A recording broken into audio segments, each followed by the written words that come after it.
चलिए हम देखते हैं पॉलिटी के एनसीईआरटी क्लास 11 के पहला चैप्टर है। चैप्टर के नाम है संविधान क्यों और कैसे। परिचय देखें, इस पुस्तक में संविधान की कार्यप्रणाली लिखी गई है और आगे के अध्याय में आप संविधान की कार्यप्रणाली के विभिन्न पहलुओं के बारे में पढ़ेंगे और हमारे देश के सरकार की विभिन्न संस्थाओं और उनके आपसी संबंधों के बारे में आप पिछले वाले पुस्तक में पढ़ चुके हैं। लेकिन इसके पहले कि आप चुनाव, सरकार, राष्ट्रपति और प्रधानमंत्री के बारे में पढ़ें और यह समझना जरूरी है कि सरकार के पूरे ढांचे और सरकार की संस्थाओं को नियंत्रित करने वाले विभिन्न सिद्धांतों की उत्पत्ति भारत के संविधान से ही हुई है।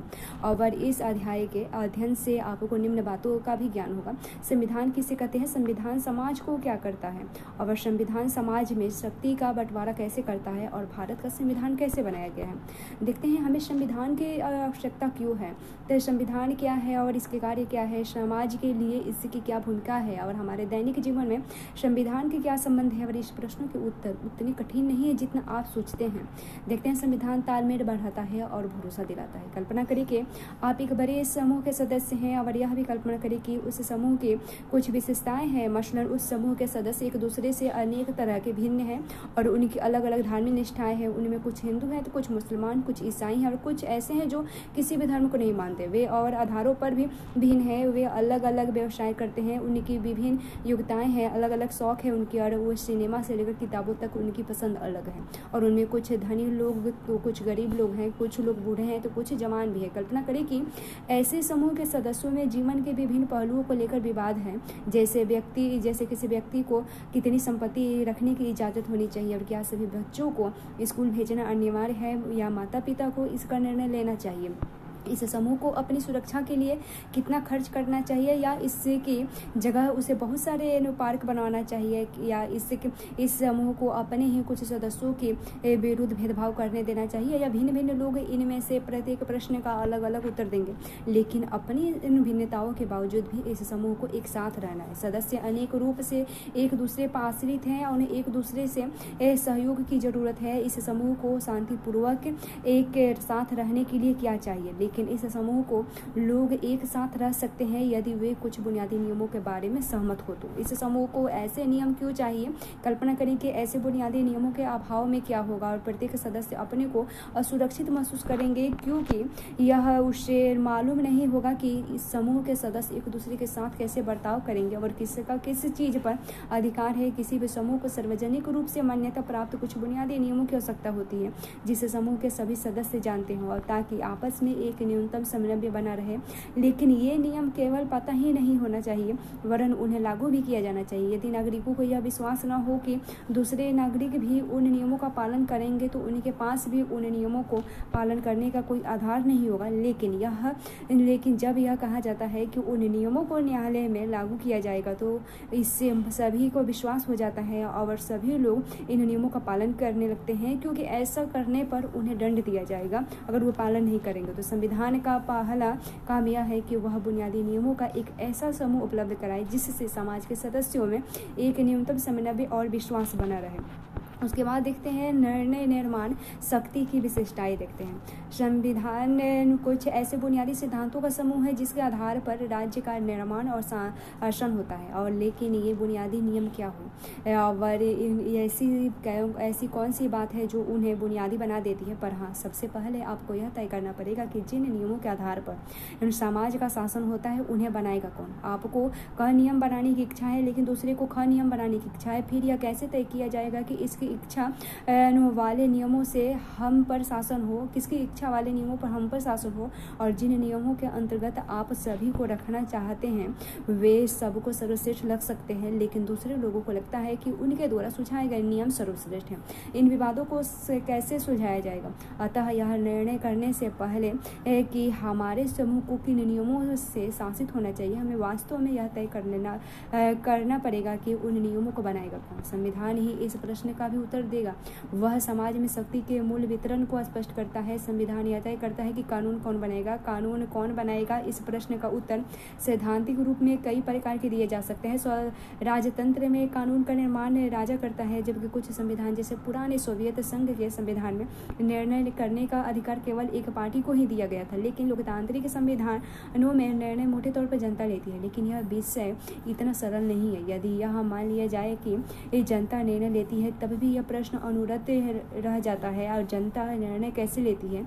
क्या कोई कानून बनाने के लिए भी सभी को सहमत होना चाहिए? प्राचीन यूनानी की पद्धति के अनुसार क्या प्रत्येक मुद्दे पर भी सभी को वोट देना चाहिए या लोगों को अपने निर्वाचित प्रतिनिधियों के द्वारा अपनी राय को व्यक्त करना चाहिए? लेकिन लोगों को अपने प्रतिनिधियों के माध्यम से काम करना हो तो फिर उन प्रतिनिधियों का चयन कैसे हो और कुल कितने प्रतिनिधि हो? उदाहरण के लिए भारतीय संविधान में यह स्पष्ट किया गया है कि अधिकतर कानून संसद बनाएगी और संसद के गठन भी एक विशेष प्रकार से किया जाएगा। और किसी समाज में कानून कैसे है इसे देखने के पहले उन कानूनों को बनाने का अधिकार रखने वालों को पहचानना होगा। और यदि संसद को कानून बनाने का अधिकार है तो पहले उसे यह इस अधिकार देने वाला कोई कानून होना चाहिए और यह काम संविधान करता है। संविधान वह सत्ता है जो सर्वश्रेष्ठ सरकार बनाती है। संविधान का दूसरा काम यह स्पष्ट करना है कि समाज में निर्णय लेने की शक्ति किसके पास होगी।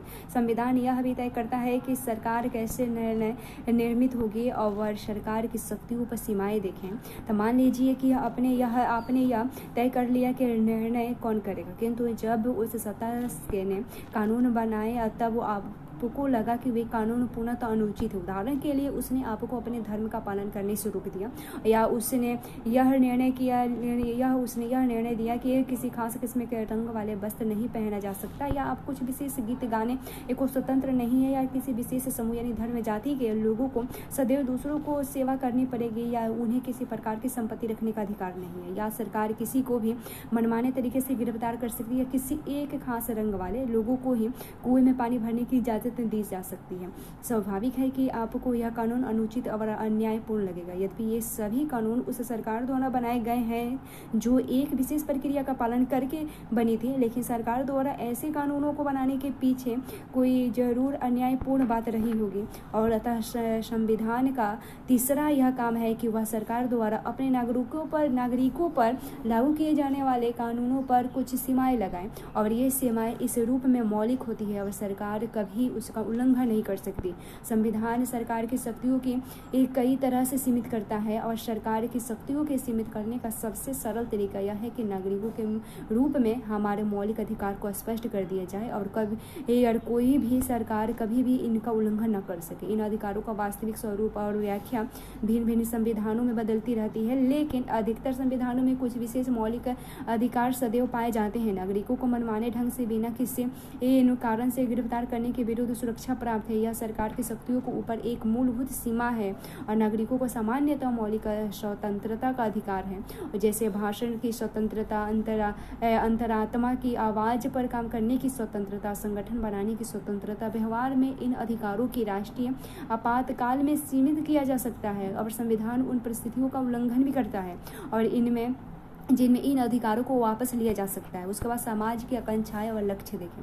अधिकतर पुराने संविधानों द्वारा केवल निर्णय लेने की शक्ति का वितरण और सरकार की शक्ति पर प्रतिबंध लगाने का काम किया जाता था, लेकिन 20वीं सदी के अनेक संविधान, जिसमें भारतीय संविधान एक अत्यंत सुंदर उदाहरण है, एक ऐसा समक्ष ढांचा भी प्रदान करता है जिससे सरकार कुछ सकारात्मक कार्य कर सके और समाज की आकांक्षाओं और उसके लक्ष्य को अभिव्यक्त कर सके।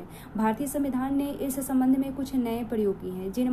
जिन समाजों में नाना प्रकार की असमानताओं की गहरी खाई हो, वहाँ केवल सरकार की शक्तियों पर प्रतिबंध लगाना ही पर्याप्त नहीं है, वरन वहाँ सरकार को समर्थन और शक्तिशाली भी बनाना पड़ेगा और जिससे वह असमानता और गरीबी के विभिन्न रूपों से निपट सके। उदाहरण के लिए भारत की आकांक्षा है कि हर एक ऐसा समाज बनाया जाए जिसमें जातिगत भेदभाव न हो और यदि यह हमारे समाज की आकांक्षा है तो हमें अपनी सरकार को इतना समर्थ और शक्तिशाली बनाना पड़ेगा कि वह इस लक्ष्य को प्राप्त करने के लिए सभी आवश्यक कदम उठा सके। दक्षिण अफ्रीका नस्लीय भेदभाव के पुराने इतिहास का उदाहरण है। इसके नए संविधान ने सरकार को इससे योग्य बनाया कि वह नस्लीय भेदभाव को मिटा सके। वास्तव में एक संविधान अपने समाज की आकांक्षाओं का पिटारा है। वास्तव में एक संविधान अपने समाज की आकांक्षाओं का पिटारा है। उदाहरण के लिए भारत में संविधान निर्माताओं की इच्छा थी कि वह समाज के प्रत्येक व्यक्ति को बुनियादी भौतिक जरूरतें और शिक्षा सहित सब पर कुछ मिलान चाहिए और जिसके आधार पर वह गरिमा और सामाजिक आत्मसम्मान से भरा हुआ जीवन जी सके। भारतीय संविधान सरकार को यह समर्थन प्रदान करता है जिससे वह कुछ सकारात्मक लोक कल्याणकारी कदम उठा सके और जिन्हें कानून की मदद से लागू भी किया जा सकता है। जैसे जैसे से हम भारतीय संविधान को पढ़ते हैं, हमें पता चलता है कि ऐसी समर्थन प्रदान करने वाले प्रावधानों को हमारे संविधान की प्रस्तावना का समर्थन प्राप्त है और वे संविधान के मौलिक अधिकारों वाले भाग में पाए जाते हैं। और संविधान का चौथा काम यह है कि वह सरकार को ऐसी क्षमता प्रदान करे जिससे वह जनता की आकांक्षाओं को पूरा कर सके और एक न्यायपूर्ण समाज की स्थापना के लिए उचित परिस्थितियों का निर्माण कर सके। यह है संविधान के समर्थन बनाने वाले प्रावधान। देखें, संविधान सरकार की शक्तियों को नियंत्रित करने वाले नियमों और कानून का ही नाम नहीं है, और वह सरकार को ऐसी शक्तियाँ भी प्रदान देता है जिससे वह समाज की सामूहिक भलाई करने के काम कर सके। जैसे दक्षिण अफ्रीका का संविधान सरकार को अनेक उत्तरदायित्व सौंपे हैं और वह सरकार को पर्यावरण संरक्षण को बढ़ावा देने के अन्यायपूर्ण भेदभाव से व्यक्तियों और समूहों को बचाने का प्रयास करने के लिए कदम उठाने का अधिकार देता है। और यह प्रावधान भी करता है कि सरकार धीरे धीरे अपने सभी के लिए पर्याप्त आवास और स्वास्थ्य सुविधाएं उपलब्ध कराए। और इंडोनेशिया की सरकार की जिम्मेदारी है कि वह राष्ट्रीय शिक्षा व्यवस्था बनाए और उसका संचालन करे। इंडोनेशिया का संविधान यह भी सुनिश्चित करता है कि सरकार गरीब और अनाथ बच्चों का भी देखभाल करे। उसके बाद राष्ट्र की बुनियादी पहचान देखें। आखिरी और शायद सबसे महत्वपूर्ण बात यह है कि संविधान किसी समाज की बुनियादी पहचान होता है। इसका अर्थ यह है कि संविधान के माध्यम से ही किसी समाज की एक सामूहिक इकाई के रूप में पहचान होती है और इस सामूहिक पहचान को बनाने के लिए हमें इस संबंध में कुछ बुनियादी नियमों पर सहमत होना पड़ेगा कि हम पर शासन कैसे होगा और शासितों में कौन कौन से लोग होंगे। और संविधान बनने के पहले हमारी अन्य अनेक प्रकार की पहचान या अस्मिताएं होती है, लेकिन कुछ बुनियादी नियमों और सिद्धांतों पर सहमत होकर हम अपनी मूलभूत राजनीति पहचान बनाते हैं। दूसरा, संवैधानिक नियम हमें एक ऐसा विशाल ढांचा प्रदान कराते हैं जिसके अंतर्गत हम अपनी व्यक्तिगत आकांक्षाओं, लक्ष्य और स्वतंत्रताओं का प्रयोग करते हैं। संविधान अधिकारी के बंधन लगाकर यह तय कर देता है कि कोई क्या कर सकता है, क्या नहीं कर सकता। अतः संविधान हमें एक नैतिक पहचान भी देता है। तीसरा और अंतिम, अब शायद यह संभव हो सकता है कि अनेक बुनियादी राजनीतिक और नैतिक नियम विश्व के सभी प्रकार के संविधानों में स्वीकार किए गए हैं। अगर हम दुनिया भर के संविधानों को देखें तो हमें सरकारों के अलग अलग स्वरूप और विविध प्रकार की प्रक्रियाएं दिखाई देगी, लेकिन उनमें काफी कुछ साझा भी है। अधिकतर संविधान कुछ मूलभूत अधिकारों की भी रक्षा करता है और ऐसी सरकारें संभवतः बनाते हैं जो किसी न किसी रूप में लोकतांत्रिक होती हैं। लेकिन राष्ट्रीय पहचान की अवधारणा अलग अलग संविधानों में अलग अलग ढंग की होती है। ज़्यादातर राष्ट्र विभिन्न जटिल ऐतिहासिक परंपराओं के सम्मिलन से होती है और वे उस राष्ट्र में रहने वाले विभिन्न समूहों को कई तरीकों से आपस में मिला देता है। जैसे जर्मनी का निर्माण जर्मन नस्ल के आधार पर हुआ और संविधान ने इस पहचान को अभिव्यक्ति दी। दूसरी ओर भारतीय संविधान जातीयता या नस्ल की नागरिकता के आधार पर रूप में मान्यता नहीं देता है। विभिन्न राष्ट्रों में देश की केंद्रीय सरकार और विभिन्न क्षेत्रों के बीच संबंधों को लेकर भिन्न भिन्न अवधारणाएं होती है। यह संबंध उस देश की राष्ट्रीय पहचान बताता है। संविधान की सत्ता देखें, हमें सामने संविधान द्वारा किए जाने वाले कुछ कार्यों को रूपरेखा प्रस्तुत की है। जैसे यहाँ दिया गया है कहाँ पहुँचे और क्या समझें। तो नीचे भारतीय और अन्य संविधानों के कुछ प्रावधान दिए गए हैं और बताएं कि इनमें से प्रत्येक प्रावधान क्या कार्य करता है। जैसे यहाँ है सरकार किसी भी नागरिक को किसी धर्म पर पालन करने या न करने की आज्ञा नहीं दे सकता। यह सरकार की शक्ति या सीमा बताता है। और उसके बाद सरकार को आय और संपत्ति की असमानता को कम करने का प्रयास अवश्य करना चाहिए। बताइए क्या करता है। राष्ट्रपति के पास प्रधानमंत्री की नियुक्ति करने की शक्ति है, ये बताइए। और संविधान या सर्वोच्च कानून है, संविधान वह सर्वोच्च कानून है जिसका सभी को पालन करना पड़ता है। और लास्ट है कि भारतीय नागरिकता किसी खास नस्ल, जाति धर्म तक सीमित नहीं है। ये बताइए किस चीज को दर्शाता है। इन कार्यों से स्पष्ट होता है कि क्योंकि ये अधिकतर समाजों में एक संविधान होता है, लेकिन संविधान के बारे में हम 3 और प्रश्न कर सकते हैं। संविधान क्या है, संविधान कितना प्रभावी है और क्या संविधान न्यायपूर्ण है। अधिकतर देशों में संविधान एक लिखित दस्तावेज के रूप में होता है जिसमें राज्य के बारे में कई प्रावधान होते हैं। यह प्रावधान बताते हैं कि राज्य का गठन कैसे होगा और वह किन सिद्धांतों का पालन करेगा। जब हम किसी देश के संविधान की बात करते करते हैं तो सामान्यतः रूप में हम उसी दस्तावेज का जिक्र कर रहे होते हैं, लेकिन कुछ देशों जैसे इंग्लैंड के पास ऐसा कोई दस्तावेज नहीं है जिसे संविधान कहा जा सके, बल्कि उसके पास दस्तावेजों और निर्णयों की एक लंबी श्रृंखला है जिसे सामूहिक रूप से संविधान कहा जाता है। अतः हम यह कह सकते हैं कि संविधान वह दस्तावेज या दस्तावेजों का पुंज है जो उन कार्यों को करने का प्रयास करता है जिसका उल्लेख ऊपर हमने अभी देखा। लेकिन विश्व में अनेक संविधान केवल कागज पर ही होते हैं, वे केवल थोथे शब्द होते हैं और कुछ नहीं। महत्वपूर्ण प्रश्न यह है कि कोई संविधान कितना प्रभावी है, उसे कौन सी बात प्रभावी बनाता है, कौन सी बात यह सुनिश्चित करती है कि लोगों के जीवन पर वास्तव में उसका प्रभाव क्या पड़ेगा। और संविधान का प्रभावी होना अनेक कारणों पर निर्भर है। और संविधान को प्रचलन में लाने का तरीका देखें, इसका मतलब यह है कि कोई संविधान कैसे अस्तित्व में आया और किसने संविधान बनाया और उसके पास इसे बनाने की कितनी शक्ति थी। अनेक देशों में संविधान इसलिए निष्प्रभावी होते हैं क्योंकि वे सैनिक शासकों या ऐसे अलोकप्रिय नेताओं के द्वारा बनाए जाते हैं जिनके पास लोगों को अपने साथ लेकर चलने की क्षमता नहीं होती है। विश्व के सर्वाधिक सफल संविधान भारत, दक्षिण अफ्रीका और अमेरिका के हैं और ये ऐसे संविधानों के उदाहरण हैं जिन्हें एक सफल राष्ट्रीय आंदोलन के बाद बनाया गया। यद्यपि भारतीय संविधान को औपचारिक रूप से एक संविधान सभा ने दिसंबर 1946 और नवंबर 1949 के मध्य बनाया, पर ऐसा करने में उसने राष्ट्रीय आंदोलन में लंबे इतिहास में काफ़ी प्रेरणा ली और राष्ट्रीय आंदोलन में समाज के सभी वर्गों को एक साथ लेकर चलने की विलक्षणता क्षमता थी उनमें। और संविधान को भारी वैधता मिली क्योंकि उसे ऐसे लोगों ने बनाया जिनमें का समाज का अटूट विश्वास था और जिनके पास समाज के विभिन्न वर्गों में सीधा संवाद करने और उनका सम्मान प्राप्त करने की क्षमता थी। संविधान निर्माता लोगों को यह समझाने में सफल रहे कि संविधान उनकी व्यक्तिगत शक्तियों को बढ़ाने का कोई साधन नहीं है। यही कारण है कि संविधान को भारी वैधता मिली और संविधान का अंतिम प्रारूप उस समय के व्यापक राष्ट्रीय आम सहमति को व्यक्त करता है।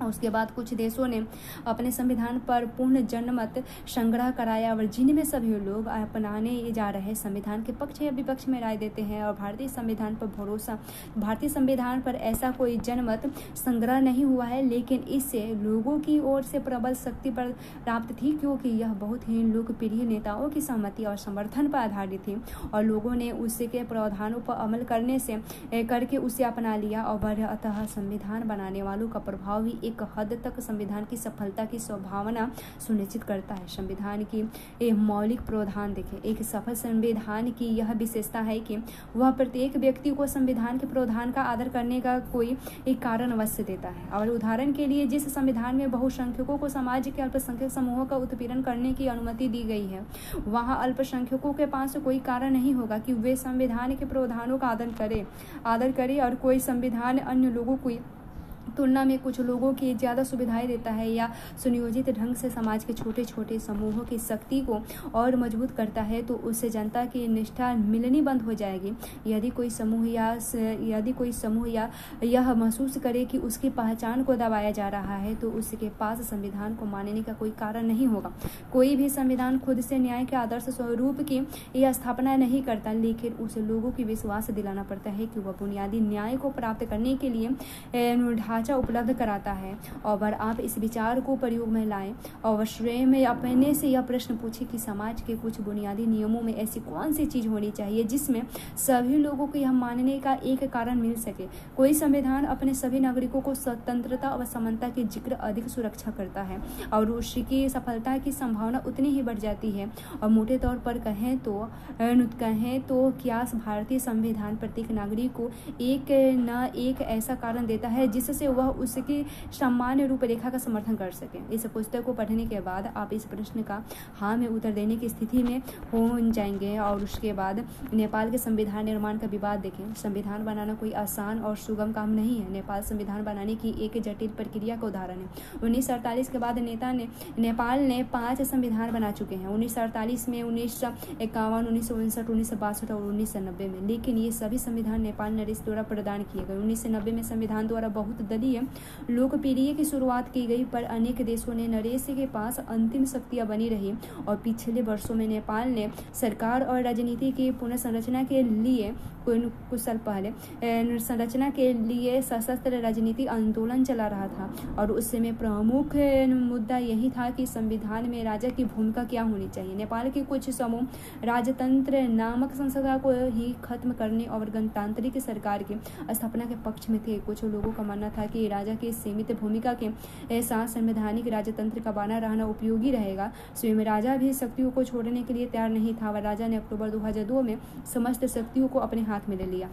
बहुत सारे राजनीतिक दल और संगठन एक नई संविधान सभा के गठन की मांग कर रहे थे और नेपाली कम्युनिस्ट पार्टी यानी माओवादी जनता द्वारा चुनी गई संविधान सभा के संघर्ष में सबसे आगे थी और अंततः जन प्रदर्शन के दबाव के सामने झुकते हुए राजा को एक ऐसी सरकार बनवानी पड़ी जो आंदोलनकारियों दलों को स्वीकार्य थी और इस सरकार ने राजा की लगभग सभी शक्तियां छीन ली। 2008 में नेपाल ने राजतंत्र को खत्म किया और लोकतांत्रिक गणराज्य बन गया।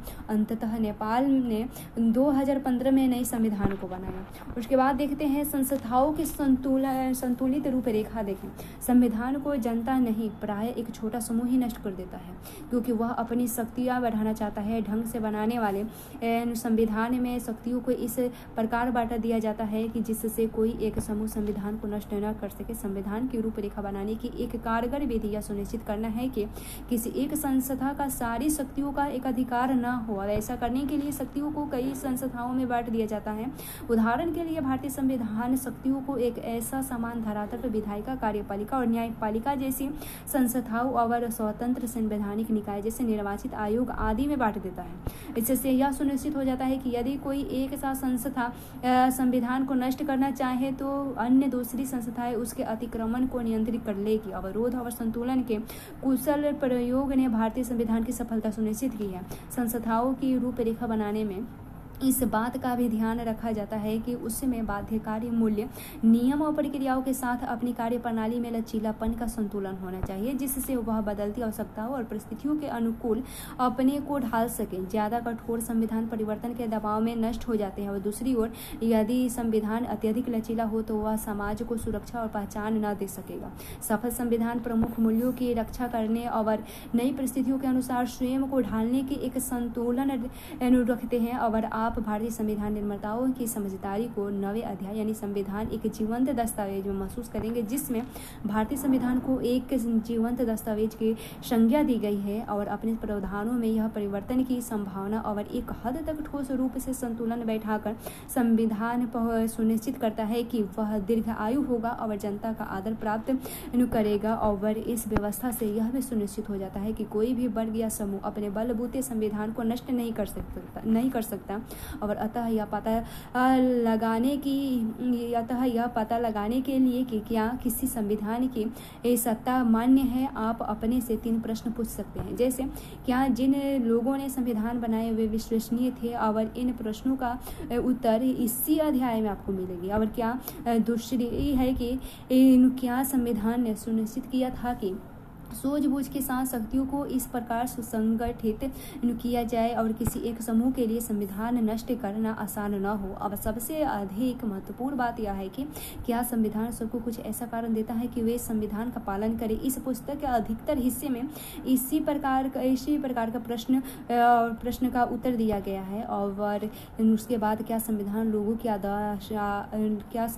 की आशाओं और आकांक्षाओं का पिटारा है। संविधान द्वारा लोगों को निष्ठा प्राप्त करने की योग्यता काफी कुछ हद तक इस बात पर निर्भर करती है कि संविधान न्यायपूर्ण है या नहीं। भारतीय संविधान में न्याय के बुनियादी सिद्धांत क्या है और इस पुस्तक के अंतिम अध्याय इस प्रश्न का उत्तर देगा। और उसके बाद भारतीय संविधान कैसे बना देखते हैं। आइए देखिए कि भारतीय संविधान कैसे बना। औपचारिक रूप से एक संविधान सभा ने संविधान को बनाया और जिससे अविभाजित भारत में निर्वाचित किया गया था और इसकी पहली बैठक 9 दिसंबर 1946 को हुई और फिर 14 अगस्त 1947 को विभाजित भारत के संविधान सभा के रूप में इसकी पुनः बैठक हुई। और उसके बाद संविधान सभा के सदस्य 1935 में स्थापित प्रांतीय विधान सभाओं के सदस्य द्वारा अप्रत्यक्ष विधि से चुने गए और संविधान सभा की रचना लगभग उसी योजना के अनुसार हुई जिसे ब्रिटिश मंत्रिमंडल की एक समिति कैबिनेट मिशन के प्रस्तावित किया था।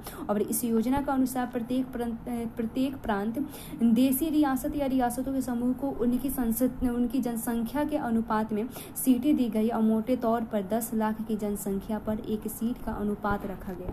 और उसके बाद परिणाम स्वरूप ब्रिटिश सरकार के प्रत्यक्ष शासन वाले प्रांतों को 292 सदस्य चुने गए थे और तथा देशी रियासतों को न्यूनतम 93 सीटें आवंटित की गई थी। और उसके बाद प्रत्येक प्रांत की सीटों को 3 प्रमुख समुदायों मुस्लिम, सिख और सामान्य में उनकी जनसंख्या के अनुपात में बांट दिया गया। और प्रांतीय विधानसभाओं में प्रत्येक समुदाय के सदस्यों ने अपने प्रतिनिधियों को चुना और इसी के लिए उन्होंने समानुपातिक प्रतिनिधित्व और एकल संक्रमण मत पद्धति का प्रयोग किया। और देशी रियासतों के प्रतिनिधियों के चुनाव का तरीका उनके परामर्श से तय किया गया।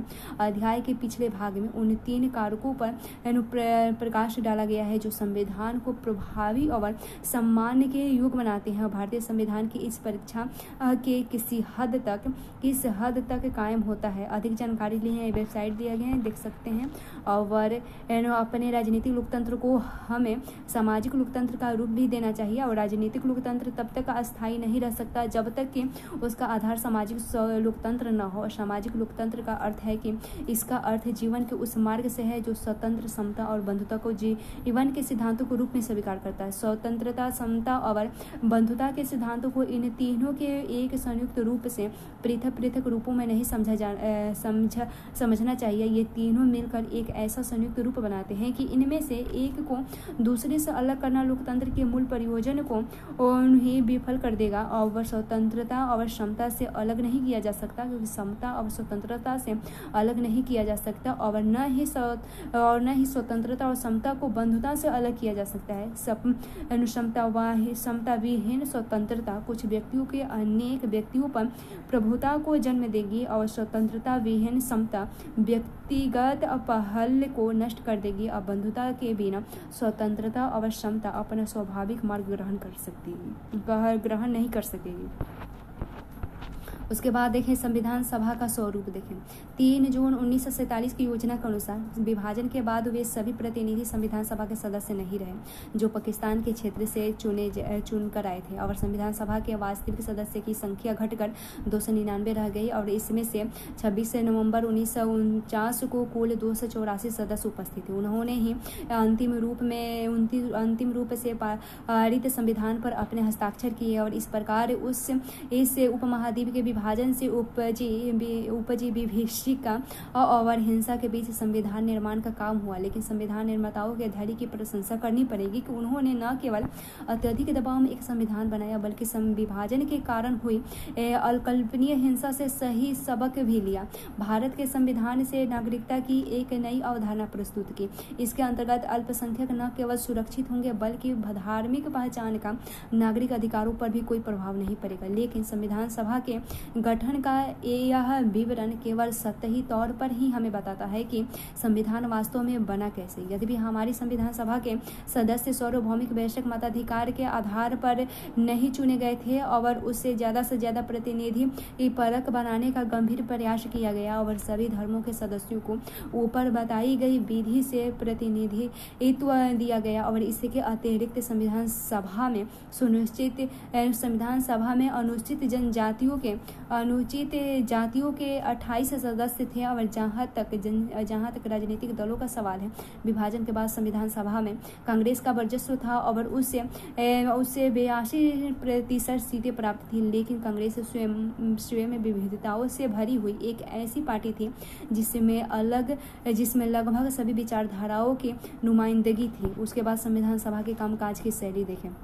संविधान सभा की सत्ता केवल इस बात पर भी नहीं टिकी थी कि वह मोटे तौर पर यानी हालांकि पूर्ण रूप से नहीं सबका प्रतिनिधित्व कर रही थी। संविधान बनाने के लिए अपनाई गई प्रक्रिया और सदस्यों के विचार विमर्श की जड़ में छुपे मूल्यों में ही संविधान सभा की लोकप्रिय सत्ता का आधार था। जहां प्रतिनिधित्व का दावा करने वाली किसी सभा के लिए वांछनीय है कि उसमें समाज के विभिन्न वर्ग सहभागी हो और वहीं यह भी महत्वपूर्ण है कि वे केवल अपनी पहचान या समुदाय का ही प्रतिनिधित्व न करें।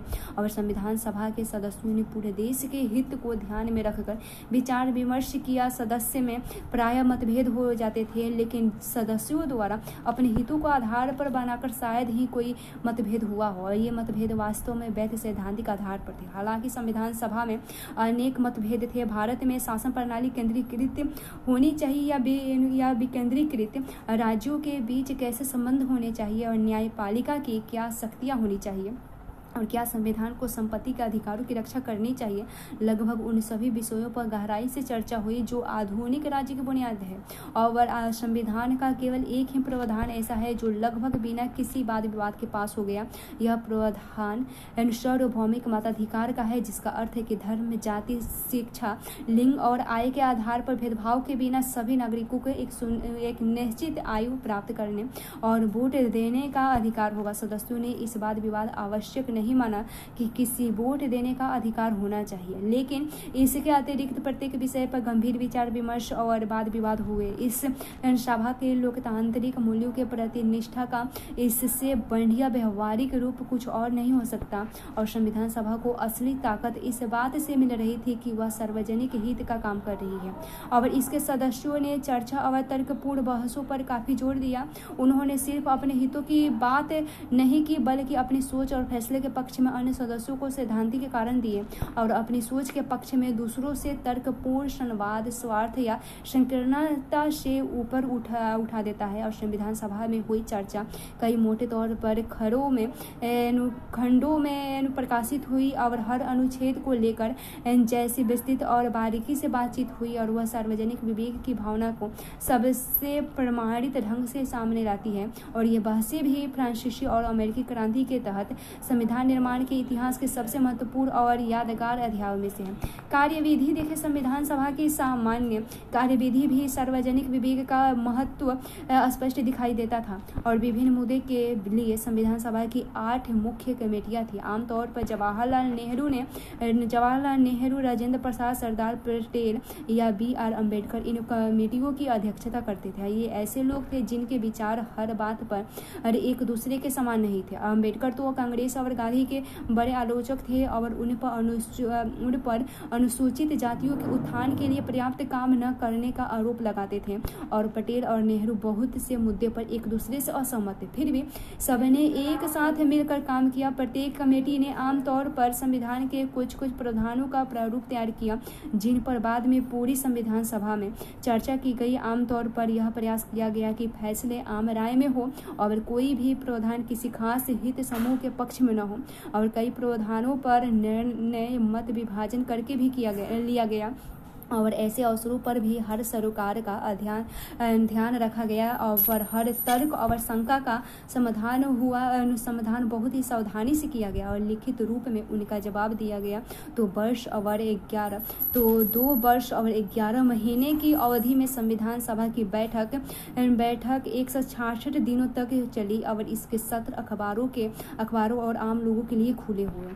उसके बाद ये तस्वीर है संविधान सभा के अध्यक्ष डॉक्टर राजेंद्र प्रसाद और प्रारूप समिति के सभापति डॉक्टर BR अम्बेडकर एक दूसरे का अभिवादन करते हुए। जैसे मैंने महसूस किया कि शायद ही किसी ने किया हो कि प्रारूप समिति के सदस्यों, विशेष रूप से इसके सभापति डॉक्टर अम्बेडकर ने अस्वस्थ होने के बावजूद कितने उत्साह और लगन के साथ कार्य किया। डॉक्टर अम्बेडकर को प्रारूप समिति में शामिल करके और उसके सभापति बनाने के निर्णय से बेहतर और कोई निर्णय नहीं हो सकता। और उन्होंने न केवल अपने चयन को उचित सिद्ध किया, बल्कि उन्होंने जो कार्य किया उससे भी गरिमा प्रदान की। और इस संबंध में समिति के अन्य सदस्यों ने परस्पर भेद करना पक्षपातपूर्ण होगा, और उसके बाद मैं जानता हूँ कि उन सभी ने उतने ही उत्साह और लगन के साथ कार्य किया जितना कि उसके सभापति ने। वे सभी देश की कृतज्ञता के पात्र हैं। उसके बाद राष्ट्रीय आंदोलन की विरासत देखें।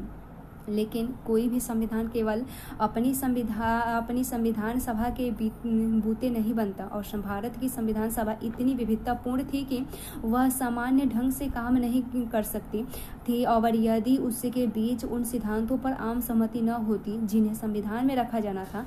इस सिद्धांत पर स्वतंत्रता आंदोलन के दौरान सहमति बनी, और एक तरह से संविधान सभा केवल उन सिद्धांतों को मूर्त रूप और आकार दे रही थी जो उसने राष्ट्रीय आंदोलन से विरासत में प्राप्त किए थे, और संविधान लागू होने के कई दशक पूर्व से हैं। राष्ट्रीय आंदोलन में उन प्रश्नों पर चर्चा हुई थी जो संविधान बनाने के लिए प्रासंगिक थे, जैसे भारत में सरकार का स्वरूप और संरचना कैसी होनी चाहिए, हमें किन समूहों का समर्थन करना चाहिए और किन असमानताओं को दूर किया जाना चाहिए। उन बहसों से प्राप्त निष्कर्षों को ही संविधान में अंतिम रूप प्राप्त किया गया, और राष्ट्रीय आंदोलन में जिन सिद्धांतों को संविधान सभा में लाया गया उनका सर्वोत्तम सारांश हमें नेहरू द्वारा 1946 में प्रस्तुत उद्देशिका या प्रस्तावना से मिलता है, और इस प्रस्ताव में संविधान सभा के उद्देश्यों और परिभाषित किया गया था, और इस प्रस्तावना में संविधान की सभी आकांक्षाओं और मूल्यों को समाहित किया गया था।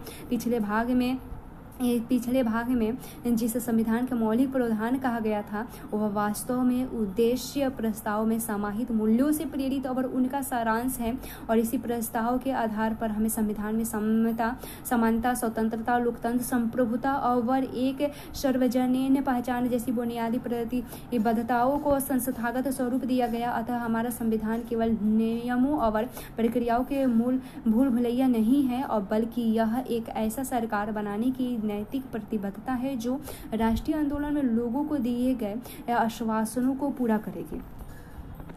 उसके बाद संस्थागत व्यवस्थाएं देखें।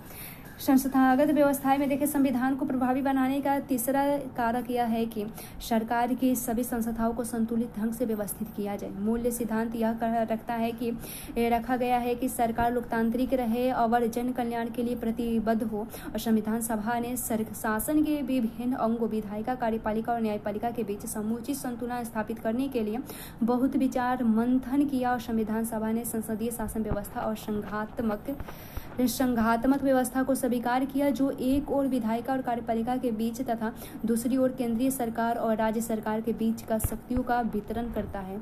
यह उद्देश्य प्रस्ताव के प्रमुख बिंदु है। इसमें है कि भारत एक स्वतंत्र संप्रभु गणराज्य है।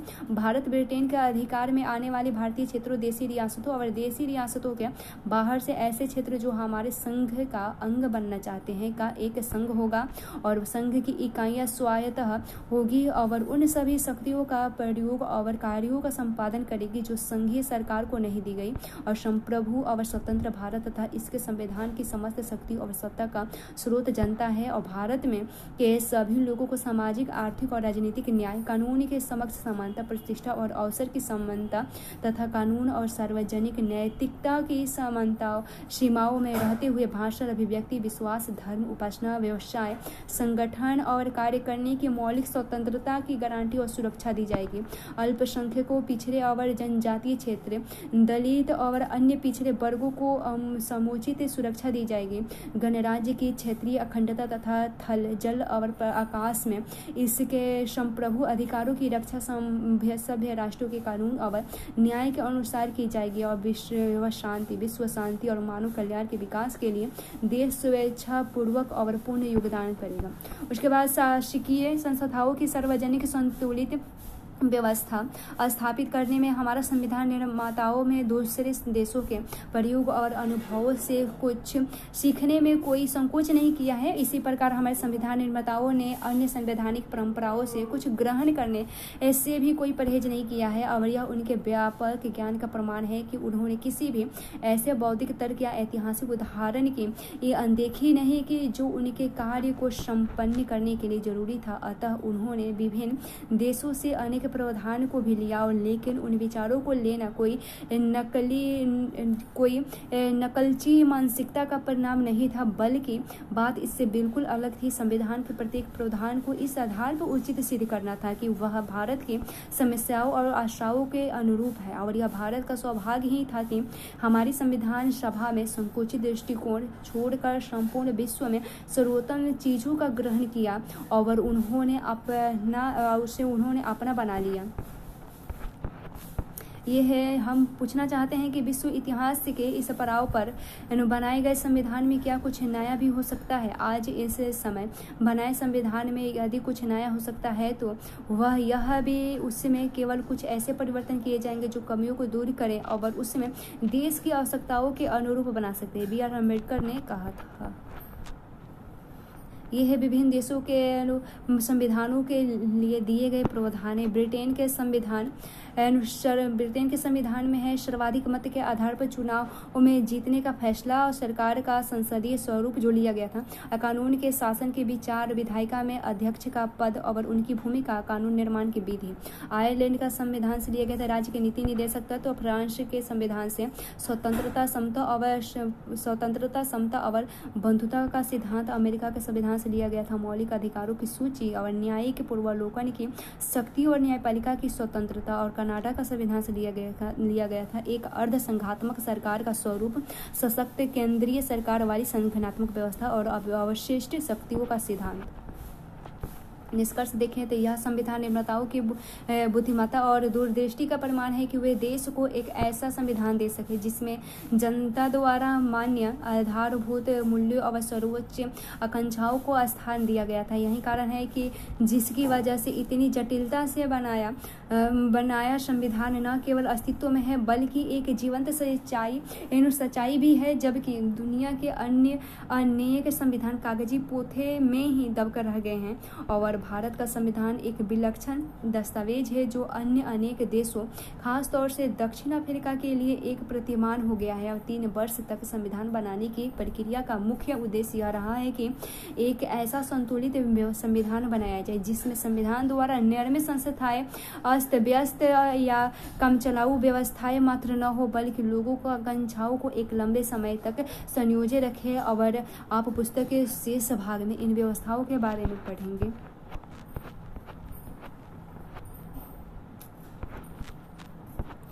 यह राज्यसभा टीवी श्रृंखला संविधान भारतीय संविधान के निर्माण की कहानी तथा गांधी जी, सरदार और डॉक्टर बाबा साहेब अम्बेडकर जैसी फिल्में देखें और एवं चर्चा करें जिससे संदर्भ में संविधान बनाया गया है और उसको समझने में ये दृश्य श्रव्य सामग्री मदद करेगी और ये हमारे राष्ट्रीय नेताओं के जीवन और समय को जानने में भी कुछ मदद करेगी।